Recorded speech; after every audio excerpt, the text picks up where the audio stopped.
ministry God has given to all the Christians. I have said many a time, but I always repeat because I believe that there are new viewers every time I address this blessed forum. So keeping the new viewers in mind, I always repeat certain general things at the beginning of my message. If we were to ask ourselves a question, what is the most important ministry God has given to all of us Christians? The answer is, it is the ministry of worshipping Him. Hallelujah, praise the Lord. There are other important ministries also, like preaching the gospel, establishing churches, healing the sick, prophesying, speaking in tongues, so on and so forth. But why I consider worship to be above all other ministries is, all other ministries are confined to this side of eternity. If there is one ministry which begins on this side of eternity and continues on to the other side of eternity also, it is the ministry of worshipping Him. Because once we go to heaven, there will be no need to preach the gospel, win souls, or to heal people. Hallelujah, praise the Lord. Most of our time would be spent humbly rejoicing in God's presence and worshipping Him.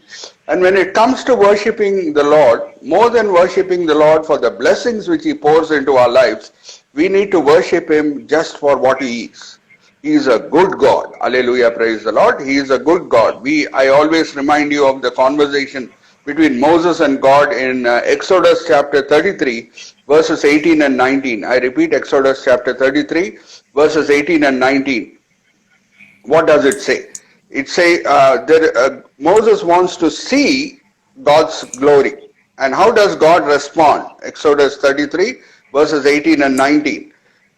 Moses says, Lord, I want to see your glory. And how does our Lord respond? Our Lord responds beautifully. He says, you can see the scripture portion being displayed by Brother David. Moses said, Lord, please show me your glory. And how does the Lord respond? That is more important. Exodus chapter 33, verse 19, he tells Moses, Moses, I will show my goodness. Hallelujah, praise the Lord. I will show you my goodness. I will make all my goodness pass before you and proclaim before you my name. So, dear friends, we are aware of the mathematical equation. If A is equal to B, B is equal to A. I repeat, if A is equal to B, B is equal to A. So, again I am repeating, it is God's goodness and God's glory together. Hallelujah, praise the Lord. God's glory is His goodness is His glory. Okay? So, remember this. Today we will worship God for one of His unique qualities. I always have been telling you all along, we need to worship Him for what He is, for the beautiful and the unique and the singular qualities which are there in Him. There is none as humble as Him, there is none as rich as Him, there is none as wise as Him, there is none as strong as Him. In Telugu, the rhyming words are, Ekkada balam untado, ekkada aishwaryam untado, ekkada jnanam untado, samanyanga akkada garvam vastadi. కానీ మన దేవునిలో ఉన్న సాత్వికము ఎక్కడ కనిపించదు. Hallelujah, praise the Lord. But He is the humblest of them all, stooping down to the level of washing the feet of His disciples. So, dear friends, today I'll bring you one more unique quality of our Lord Jesus Christ, and that is, He is the revealer of His entire counsel through His servants, and mostly at that pastors. Okay, so again I repeat, one unique quality of our Lord Jesus Christ is, He is not the person who will not reveal His whole counsel. He will reveal His whole counsel, His whole idea, His whole design, His whole intention about us. What is His plan for us? Okay, He will not hide anything. He will reveal it to them through His servants, and mostly it is through the church pastors. Why I say church pastors, dear friends, is there is a slight difference when it comes to the ministry of an evangelist and the ministry of a church pastor. Evangelist will be going from place to place as the Spirit of the Lord leads him. He will win souls for the Lord, which is a glorious ministry.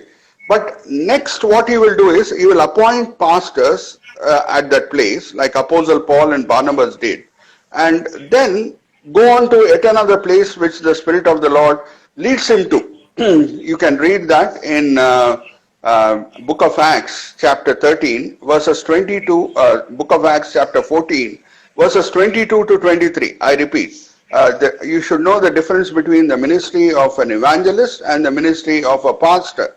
Where the ministry of the evangelist ends, the ministry of the pastor starts. Book of Acts chapter 14 verses 22 and 23. What does it say?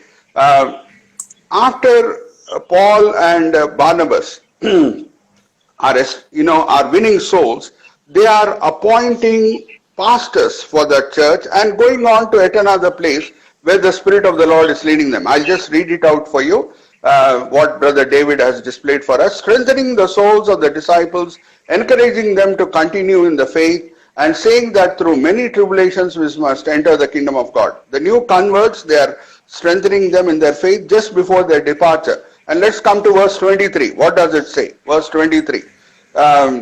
And when they had appointed elders for them in every church, when they had appointed elders for them in every church, these elders are nothing but pastors. With prayer and fasting, they committed them to the Lord in whom they had believed. See, after they had appointed elders, see, they are not leaving the new Christians without a shepherd. Where the ministry of an evangelist ends, the ministry of pastor begins. Hallelujah, praise the Lord. Where the ministry of evangelist ends, the ministry of pastor begins. So an evangelist wins a soul for the Lord, but what does a pastor do? He builds him up in his faith. Hallelujah, praise the Lord.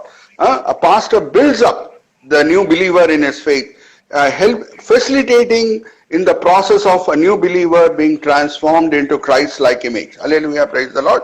Please understand this. Only once in the life and ministry of Apostle Paul, we see him acting both as an evangelist and as a pastor. Only once, I repeat, in the life and ministry of Apostle Paul, you will see him acting both as an evangelist and as a pastor, and that is during his ministry in the city of Ephesus. In the city of Ephesus, he was there for 3 years, approximately 3 years, and you can now turn with me to Acts chapter 19 verses 9 and 10. Okay, usually Paul will preach first amongst the Jews and then he will go to the Gentiles. Many Jews will respond usually, but some Jews will harden their hearts and say, we will not believe in the gospel. So usually Paul will preach to the Jews and then he will preach to the Gentiles. So when some became stubborn and continued in unbelief, that is the Jews, okay, speaking evil of the way. Speaking evil of the way means the way is here, the meaning of the way here is the gospel. The gospel. Before the congregation, he withdrew from them and took the disciples with him, reasoning daily in the hall of Tyrannus. So he started a Bible study for them in the hall of Tyrannus. Okay, he was building them up in faith. Then let us go to the next verse. Verse 10. This continued for 2 years. This continued for 2 years, so that all the residents of Asia heard the word of the Lord, both Jews and Greeks. See, usually Paul, after winning souls for the Lord, he is led by the Spirit of the Lord to a different place. But only in the city of Ephesus, he spent 2 years. Here he says, here it is written 2 years. Then in some other scripture portion it says he spent up to 3 years. Means when you come to chapter 20, he is rounding it off. Actually he spent 2.5 years. And in his farewell message to the city, to the believers in Ephesus, he is rounding it off. He says, I was there with you for 3 years. Okay, so he is building them up in faith. He is building them up in the word of the Lord. He is making them understand what is God's design, what is God's intention, what is God's counsel for them. And that is why, unlike his address to other churches while departing, here when he is departing from Ephesus, he uses one word which is very, very important, and that is the title for my message today. The whole counsel of God. Let us come to Acts chapter 20, verses 27 and 28. Let's come to Acts chapter 20, verses 27 and 28. That is the scripture verse on which today's message is based, or the title of the message is based. What does Paul say? For I did not shrink from declaring to you the whole counsel of God. Hallelujah, praise the Lord. Whole counsel of God. Now let us today focus upon what is this whole counsel.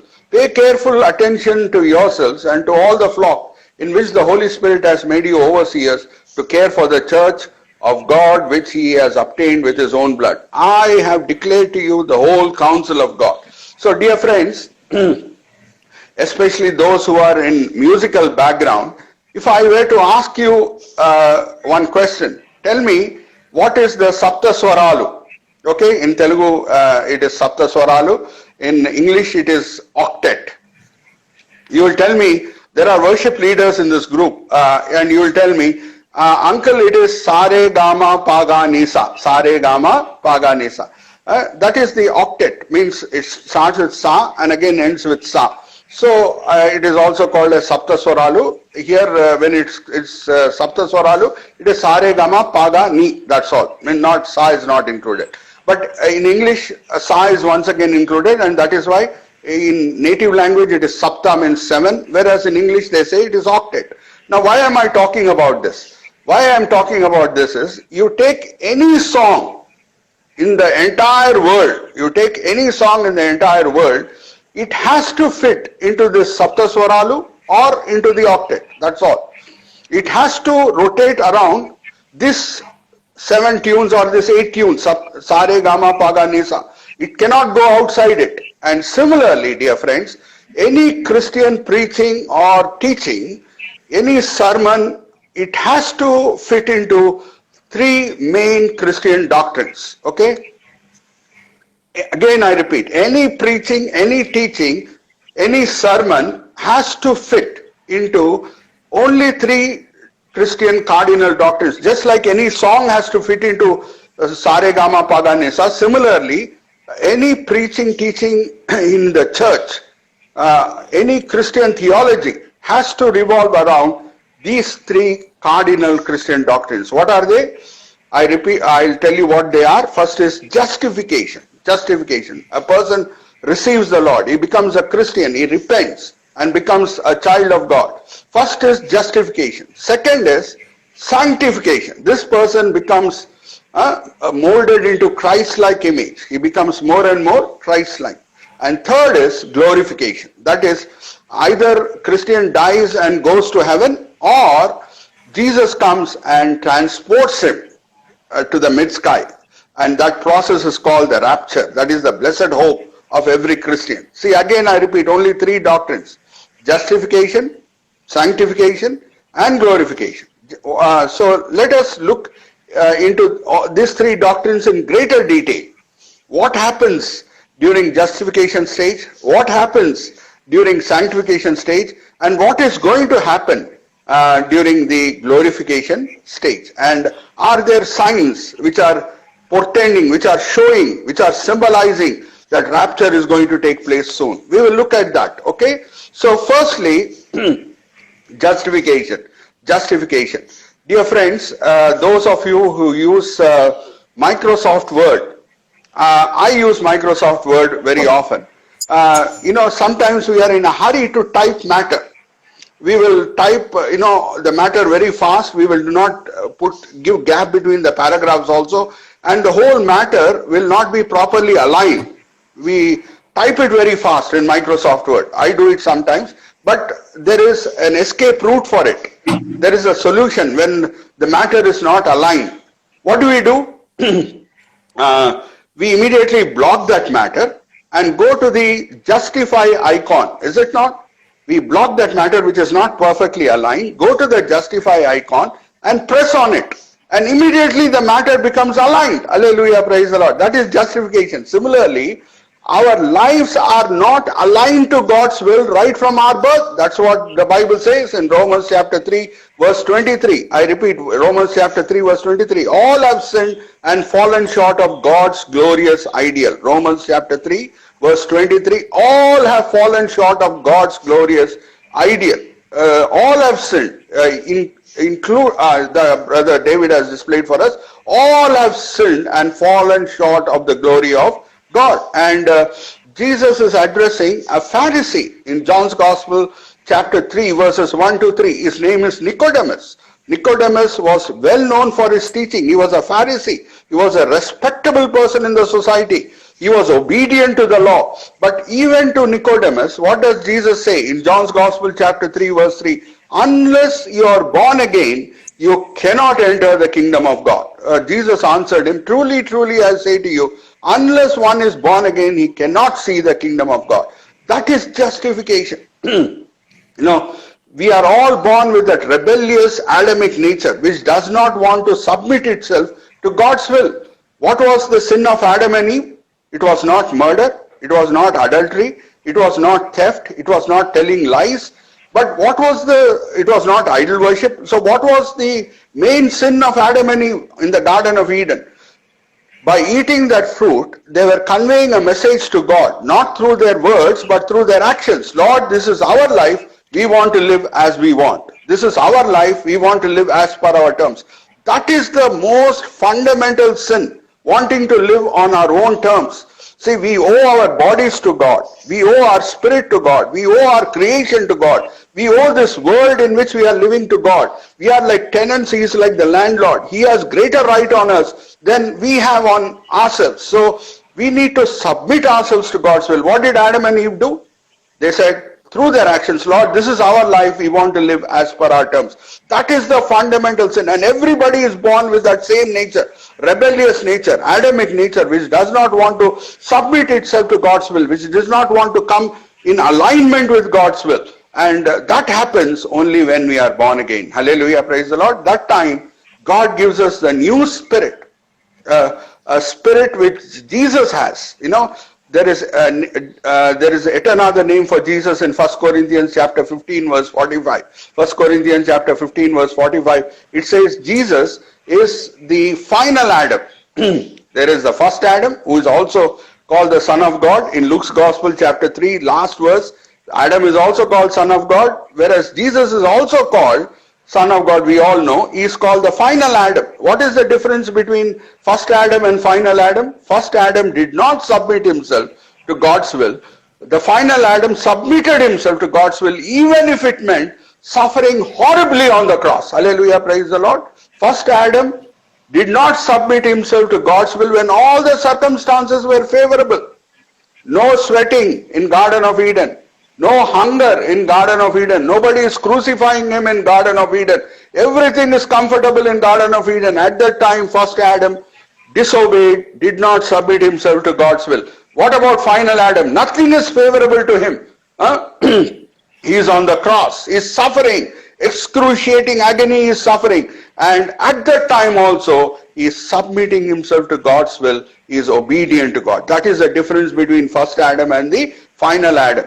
So, when we are born again, we get the spirit not of the first Adam, but of the final Adam. We are born with the spirit of first Adam, but when we are born again, we get the spirit of the final Adam, and that is Lord Jesus Christ. From then on, after we are justified, we would like to live as per God's will. Hallelujah, praise the Lord. We would like to submit ourselves to God's will. We will do only what God wants us to do. We will love what God loves and hate what God hates. Hallelujah, praise the Lord. One biblical scholar put it beautifully. He said, when a person is born again, he becomes allergic to his addictions and addicted to his allergies. I repeat once again. When a Christian is truly born again, he becomes allergic to his addictions. What was his addiction before? Sinful life, pleasure-seeking life, self-fulfilling life, running after pleasures. This was the addiction of a Christian before he is born again. Now he becomes allergic to it. Then he becomes addicted to his allergies. Previously, what was allergic to a Christian? Holy life, submissive life, obedient life. This was all allergic. Now he becomes addicted to it. Hallelujah, praise the Lord.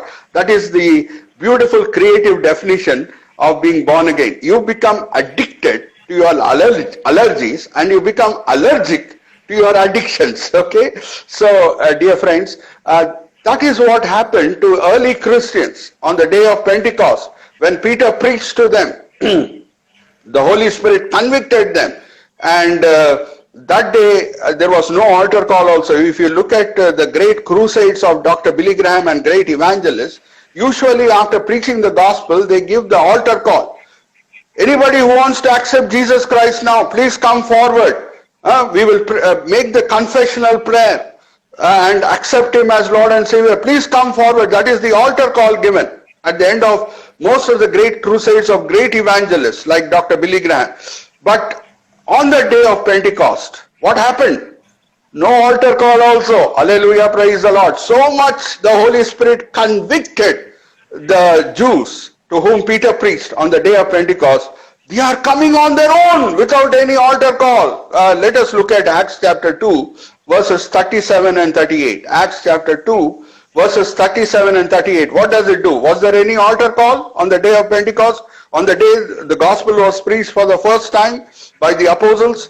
What was the reaction of the people on hearing the gospel? Now when they heard this, they were cut to the heart. Look at the conviction the Holy Spirit brought into their lives, and said to Peter and rest of the apostles, brothers, what shall we do? Any altar call? Are you seeing any altar call? No, they are coming on their own. I'm not against altar call, dear friends. I see a lot of servants of God, future servants of God in this group. You are also going to be used mightily by the Lord. Say amen in your heart of hearts. God is going to use you. God is going to use you to win souls also. So I'm not against altar call. When you address a big gathering, yes, you are entitled to give an altar call. You can say, come forward all those who want to accept Christ. We will pray for you. Make the confessional prayer that you are accepting Christ as your Lord and Savior. That is absolutely proper. But what I'm saying is, so powerful was the working of the Holy Spirit on the day of Pentecost. So powerful was the conviction He brought upon the people. What are they doing? They are coming on their own and saying, cut to their heart, they said to Peter and rest of the apostles, brothers, what shall we do? Brothers, what shall we do? And what was Peter's answer? Let us come to Acts chapter 2, verse 38. Acts chapter 2, verse 38. And Peter said to them, repent and be baptized, every one of you, in the name of Jesus Christ for the forgiveness of your sins, and you will receive the gift of the Holy Spirit. Hallelujah, praise the Lord.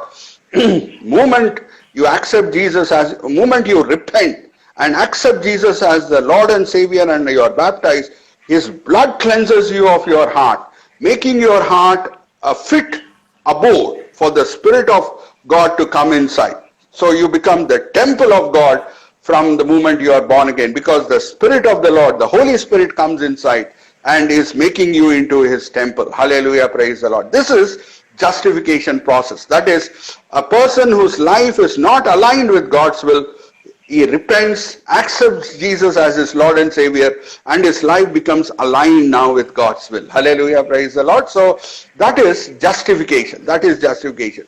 And let us look at the second doctrine, and that is progressive sanctification. Sanctification.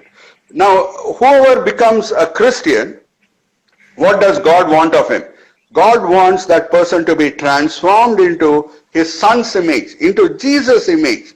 What does 2 Corinthians chapter 3 verse 18 say? 2 Corinthians chapter 3 verse 18. What does the Holy Spirit do after He comes into our lives? He wants us to become like Jesus. Okay? And I'll just read it out for you, the scripture portion which has been displayed by Brother David. And we all, with unveiled face, beholding the glory of the Lord, are being transformed into the same image, from one degree of glory to another, for this comes from the Lord, who is the Spirit. We are being transformed into the same image of Christ. Hallelujah, praise the Lord. We are being transformed into the image of Christ by the help of the Holy Spirit, which is indwelling us. So God's aim, dear friends, for every Christian is, yes, he should be used in ministry. Yes, he should be a witness. Yes, he should preach the gospel. All that is very important. Yes, he should sing songs. All that is important. But more important is being transformed into the image of Christ. Hallelujah. Because God wants to fill heaven with Jesus-like people. Hallelujah. You are always humbly obedient to Him. Hallelujah, praise the Lord. Because we know about Satan. Satan was there in heaven for many, many years. Once we go to heaven, we will know how many hundreds of years Satan was there in heaven. But he fell because of pride. Humility went away. Pride came in. God doesn't want that kind of things to happen once again in heaven. Movement, why He wants us to make us into Christ-like people? Reason is, we are going to spend eternity with Him. When we are going to spend eternity with Him, we should be humble in His presence, rejoicing in His presence, just like His Son, our Lord Jesus Christ does. Hallelujah, praise the Lord. And that is what John writes. Turn with me to 1 John chapter 3, verses 2 and 3. How we will become like Jesus. That image of Jesus we will get. We will be just like Him, John says, when we go to heaven.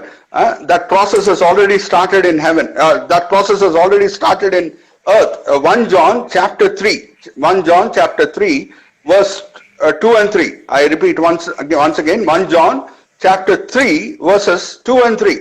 Beloved, we are God's children now. We will be what we will be has not yet appeared, but we know that when Jesus appears, we shall be like Him, because we shall see Him as He is. Hallelujah, praise the Lord. Underline this in your Bibles. Beloved, we are God's children now, and what we will be has not yet appeared, but we know that when He appears, that when the glorification doctrine comes into the picture, when we are raptured or when we die and go to heaven, that time we shall be like Him. Hallelujah, praise the Lord. So for that, dear friends, we need to do some things and God will do something for us to become like Jesus. Okay. So what did the early Christians do? 3,000 of them accepted the Lord on the day of Pentecost. What did they do to grow into Christ-like image? I'll use that acronym, growth. Okay. I'll use the acronym growth, and before that, I'll show you one more scripture portion, Acts chapter 2, verse 42. Brother David will display for us yet another scripture portion, Acts chapter 2, verse 42. What did they do? They devoted themselves to apostles' teaching and fellowshipping, to the breaking of the bread and the prayers. This is what the early Christians did. This is the formula they adopted for growing, for building up their faith, for knowing what is God's will in their lives. Listening to apostles' doctrine. For the word apostle, use the word pastor. Your local church pastor, whom God has used in your life to perhaps baptize you and leading you into faith. We do not know. Maybe some evangelist has not done, but your own pastor may have also done it. So, in the place of apostle, use the word your own local pastor to whom God has handed over. He has handed over your responsibility of nurturing you. The responsibility of nurturing you depends upon your pastor. Okay, so they devoted themselves to apostles' teaching. Means in that word, in that place, apostle, put your pastor's teaching and fellowshipping, to the breaking of the bread and the prayers. This is what is possible, which all of us can do. Is it not? Are we Sunday to Sunday Christians? Or are we wanting to hear word of God daily?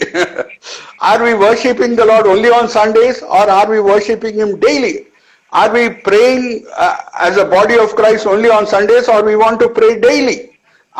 Dear friends, what about that close, constant fellowshipping and communion? It should be on daily basis actually. So even though now because of coronavirus we are not able to meet, because of government strictures and rules and regulations, fellowshipping is not possible. But in normal circumstances, we should not be Sunday to Sunday Christians. As many chances the opportunities come. As the opportunities come, we should always try to have fellowship with one another. Always have exposure to God's word on daily basis. And also, dear friends, we should be spending time in prayer together, again I repeat, together as often as possible, okay? So this is what the early Christians did. And now let us come to the acronym growth. I'll go fast through it. What does that acronym growth stand for? If I ask you what is the full form of WTO, all of you will tell. Uncle, it is World Trade Organization. If I ask you what is the full form of WHO, all of you will tell. World Health Organization, uncle. Now let us see what is the full form of growth. Let us see the acronym of growth. G stands for go to God in prayer. Go to God in prayer. And for that, our Lord Jesus Christ is the best example.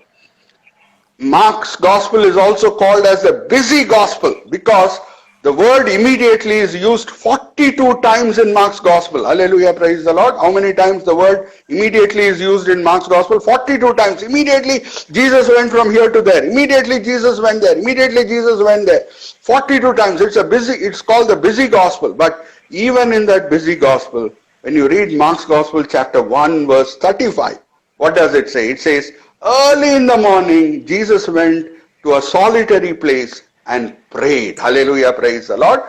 Mark's Gospel chapter 1 verse 35. Early in the morning, when it was still dark, Jesus went to a solitary place and prayed. And when you are talking about prayer, dear friends, it is not only about putting up our requests, not only praying for ourselves or praying for others. The purpose of prayer should be, I want to enjoy in my Father's presence. Hallelujah, praise the Lord. What should be the purpose of prayer? Only bringing a wish list to God or only interceding for others? This is very good. You ask your requests, you pray for others, everything God will accept. But the primary purpose of prayer should be, I want to rejoice in my Father's presence. It is me and my Father. And that is why Jesus says in Matthew's Gospel chapter 6 verse 6. Matthew's Gospel chapter 6 verse 6. He says, go into the room. Now just like here we have to do. Rising very early in the morning while it was still dark, he departed and went and prayed. Now Mark's Gospel chapter 6 verse 6. When you pray, go into your room, shut the door, pray to your Father who is in secret. Your Father who sees in secret will reward you. Hallelujah, praise the Lord.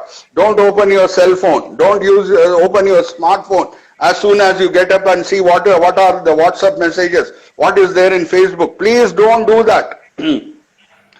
Your virgin mind, your virgin heart belongs to the Lord. You know, before you use your mind for anything, before you use your heart for anything, give it into the hands of the Lord. Glorify Him. Rejoice in His presence.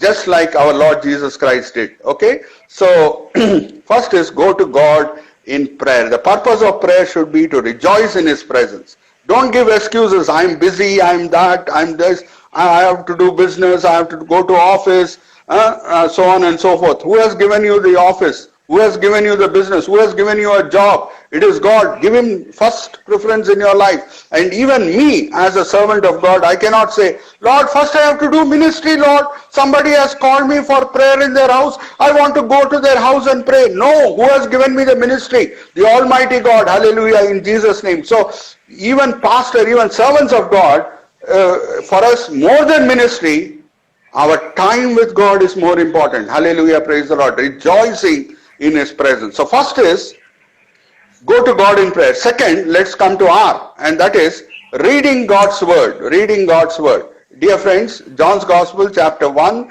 verses 1 and 2, what does it say? It says, Word of God is Jesus. Jesus is Word of God. Just as God's glory is God's goodness is God's glory. So similarly, in the beginning was the Word, and the Word was with God, and the Word was God. Who is He? Our Lord Jesus Christ. So, dear friends, suppose, wherever you are, let us assume for a moment that a great servant of God is coming to preach in your place. I am in Hyderabad, so I am using an Hyderabad example. Suppose Christians come to know that a great preacher like Billy Graham is going to come and preach in Lal Bahadur Stadium this coming Sunday, okay, October 4th at 7 o'clock. Many Christians, assuming there is no coronavirus problem, they will try to go to Lal Bahadur Stadium to listen to a great servant of God, Billy Graham. Yes, we should listen to great servants of God. God is using them mightily. He will reveal many things through those great servants to us, which are in line with His will. So, we will make plans. But let us assume at the same time, we come across a hoarding saying, when we are in Hyderabad, one hoarding says, in Lal Bahadur Stadium at 7 p.m. next Sunday, October 4th, Billy Graham is preaching. Yet another hoarding says, in Gymkhana grounds, same October 4th, 7 p.m., Lord Jesus Christ Himself is preaching. Where will you go? Will you go to Lal Bahadur Stadium or will you go to Gymkhana grounds? You will go to Gymkhana grounds where Lord Jesus Christ Himself is preaching. So dear friends, when you have to go to Gymkhana grounds during coronavirus, you will not get RTC buses, okay? I'm just smiling. And you will use Uber or Ola Gap to go there, or you'll use an auto or to go there, is it not? So, let me tell you one thing, you don't even have to go to Gymkhana grounds to listen to Lord Jesus Christ preaching. Just open your Bible. Hallelujah, praise the Lord. Just open your Bible. Jesus will preach to you directly. Hallelujah, praise the Lord. Jesus will speak with you directly. Hallelujah, praise the Lord. You don't have to go to any place to listen to Jesus Christ. Are you getting the point? Open the Bible. Jesus will speak to you directly. That is the importance of Word of God. So dear friends, G stands for go to God in prayer. R stands for read God's Word. Hallelujah, praise the Lord. Listen to Jesus speaking to you. And let's come to O. O stands for oneness. Oneness. And Hebrews chapter 10 verse 25. If not for coronavirus problem, all of us should congregate in local churches and meet often, not neglecting to meet together, as is the habit of some, but encouraging one another, and all the more as you are seeing the day is drawing near. The day is drawing near. I'll come to that. The day is drawing near when we come to glorification. Okay? So, dear friends, fellowshipping often is very important, because by my faith, I'm strengthening Brother David's faith, and by Brother David's faith, my faith is strengthened. You take a red hot coal piece, you keep it in one corner of the room, it will become cold. But if you take 40 red hot coal pieces and put them together, none of them will lose their heat, because each coal piece will draw the heat from the other coal piece. Are you getting the point? By my faith, Sister Bless's faith is strengthened. By Sister Bless's faith, my faith is strengthened. So communion is very important, fellowshipping is very important in growing process. Then we come to W. W stands for witnessing. W stands for witnessing. See, even before preaching the gospel, we need to witness. Even before preaching the gospel, that Jesus has come to this world to die for sinners, you have to believe in the gospel. Let us witness what Jesus has done in our lives. When you look at Acts chapter 8 verse 25, Acts chapter 8 verse 25, what does it say? First, the disciples witnessed, testified, and then only they preached the gospel. Acts chapter 8 verse 25, what does it say? Look at the sequencing of the words. What does it say? Did they preach the gospel first and then they shared their testimony? No. First they shared their testimony. First they shared their witness and then they preached the word of God. Look at that. Acts chapter 8 verse 25 displayed by Brother David. Now when they had testified, first is testified and then spoken the word of the Lord, then they returned to Jerusalem. Hallelujah, praise the Lord. First is sharing your testimony, then is preaching the gospel. So for every Christian there has to be a witness, and witness is BC and AD experience in a Christian's life. I repeat, every Christian should have a BC and an AD experience. When Jesus came into this world, the human history got split into two, BC and AD, before Christ, and Anno Domini, after Christ. That is okay, but in every Christian's life also there has to be a BC and AD. Before Jesus came into my life, I was like this. After Jesus came into my life, I became like this. Hallelujah, praise the Lord. So every Christian should have a witness, and only if you have a witness, you can share the witness. Now if I ask Brother David, I need 10 lakh rupees in 24 hours. Brother David may be inspired to give it to me, but he can give it to me only if one condition is fulfilled. Hallelujah, praise the Lord. And what is that condition? When can Brother David give me 10 lakh rupees in 24 hours? Only if he has that 10 lakh rupees. Hallelujah, praise the Lord. Similarly, only when you have the witness, then only you can share the witness. Only if you have the BC and AD experience, then only you can talk about it. Hallelujah, praise the Lord. So everything begins with justification. Hallelujah, praise the Lord. So dear friends, witnessing, that is also a building block for growth. And then we come to T, and that is trials and tribulations. What does trials and tribulations do for us? Romans chapter 5 verses 3 and 4. All of us are becoming like Jesus. When we are becoming like Jesus means, what does it mean? We are going to have the patience of Jesus. We are going to have the meekness of Jesus. We are going to have the gentleness of Jesus. We are going to have the self-control of Jesus. We are going to have the character of Jesus. How does it come? Can we get all these qualities? Jesus like patience, Jesus like character, Jesus like self-control, Jesus like meekness, Jesus like gentleness by buying it in the market? Can you buy it in the market? No way. Hallelujah, praise the Lord. Can you get all this by going to a Bible college? No. If it is so easy, all of us will stand in the queue and go to Bible college, study for 3-4 years, then all the qualities of Jesus come into us. No. How does the qualities of Jesus come into us? It comes through only one way. Hallelujah, praise the Lord. For last 2000 years, Jesus has been using only this way, and that is consistent cross-bearing with the power of the Holy Spirit. Hallelujah, praise the Lord. We have to bear our cross with the power which God gives and the power of the Holy Spirit. God doesn't say you bear the cross with your own strength. No, He gives us the strength to bear the cross. And as we bear the cross, we are transformed into Christ-like image. Look at what Romans chapter 5, verse 3 and 4 say. More than that, we rejoice in our sufferings, knowing that suffering produces endurance. Suffering produces endurance. Let's come to verse 4 also, brother.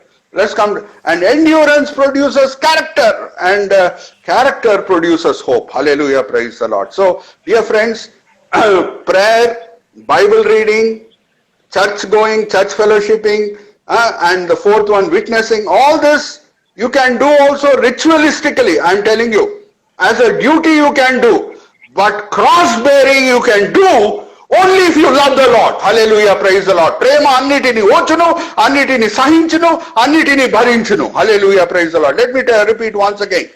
Other things, I have started with prayer, then I went to Bible reading, then I went to church fellowshipping, then I went to witnessing, and then only I came to cross-bearing. Dear friends, these 4 first items, Christians can do ritualistically also as a duty, but nobody can bear the cross till he really loves the Lord. Hallelujah, praise the Lord. Are you all understanding? Only when we love the Lord, then only bearing the cross becomes possible. And God gives us the strength. The joy of the Holy Spirit is our strength. And even when we bear the cross means we are allowing injustice in our lives. We are allowing lies in our lives to win. You know what is cross-bearing? Cross-bearing is becoming victims of injustice, becoming victims of lies. Luke's Gospel chapter 23 verse 23 it says, their voices prevailed. వాళ్ళ కేకలే గెలిచాను కాబట్టి యేసు సిలువ వేయబడేను. యేసు సిలువ వేయబడేను అంటే ఏం జరిగాను? అన్యాయం గెలిచాను న్యాయం మీద, అబద్ధం గెలిచాను నిజం మీద. So dear friends, cross-bearing means temporarily. Look at that beautifully, Brother David has displayed for that us. Displayed Luke's Gospel 23:23 for us. But they were urgent, demanding with loud cries that he should be crucified, and their voices prevailed. Their voices, వాళ్ళ కేకలే గెలిచాను. అందుకే యేసు సిలువ వేయబడాను. That's why Jesus was crucified.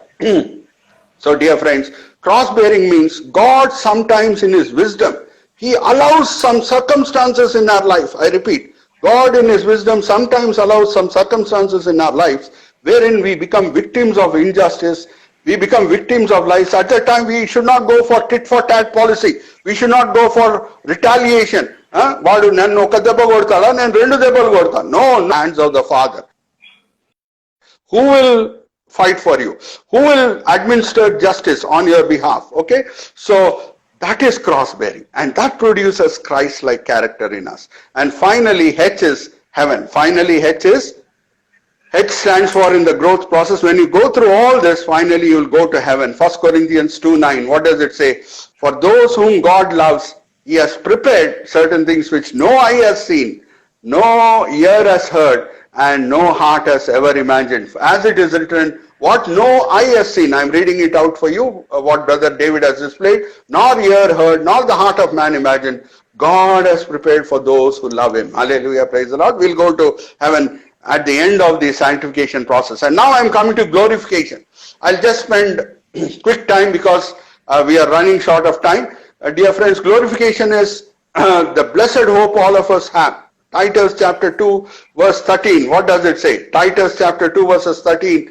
it says, we all have that blessed hope, waiting for our blessed hope, the appearing of our great God and Savior Jesus Christ. That our church rapture is our blessed hope. Okay?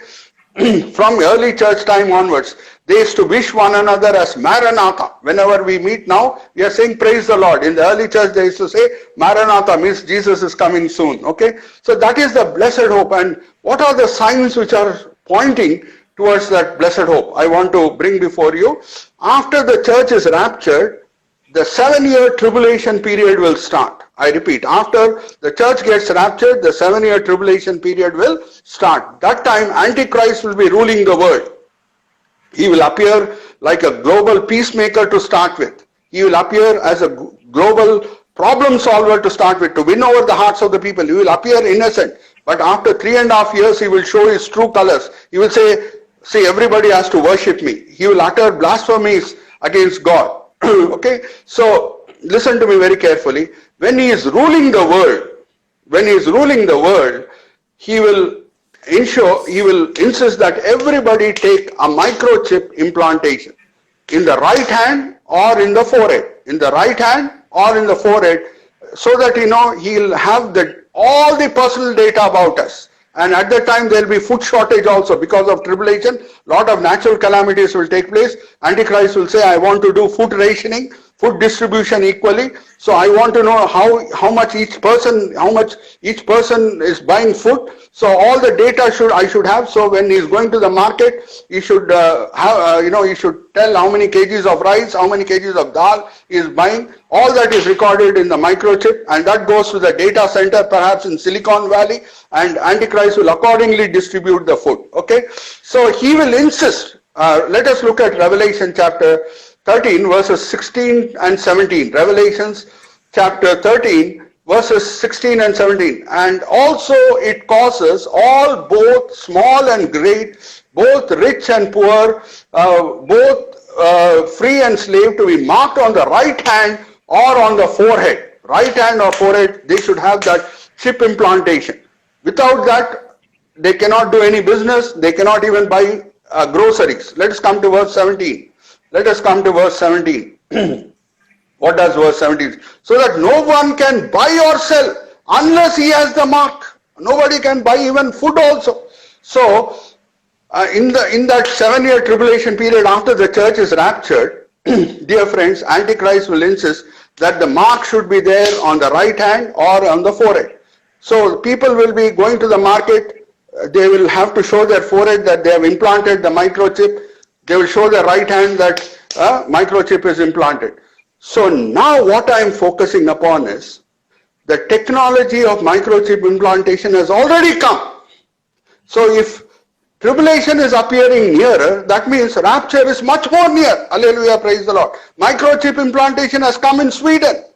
And now socially, mentally, emotionally, people are prepared during this coronavirus time to show their right hand and their forehead for thermal screening. Hallelujah, praise the Lord. Are you not seeing everywhere in the market, everywhere in public places, security people are showing their thermal screen at your forehead, they are showing the thermal screen at your right hand. Why all this is happening? All this is happening to prepare the world, to prepare the society for the tribulation period when people will be showing their forehead and their right hand to prove that they have the microchip. Emotionally they are being prepared. Socially they are being prepared. Mentally people are getting prepared for the tribulation period. That is why this thermal screening has started now. Hallelujah, praise the Lord. Are you all understanding now? Please understand. If we are close to tribulation, that means we are closer to the rapture. Hallelujah, praise the Lord. So what is my reaction when I hear this news? What is my response when I know that my Lord is going to come soon?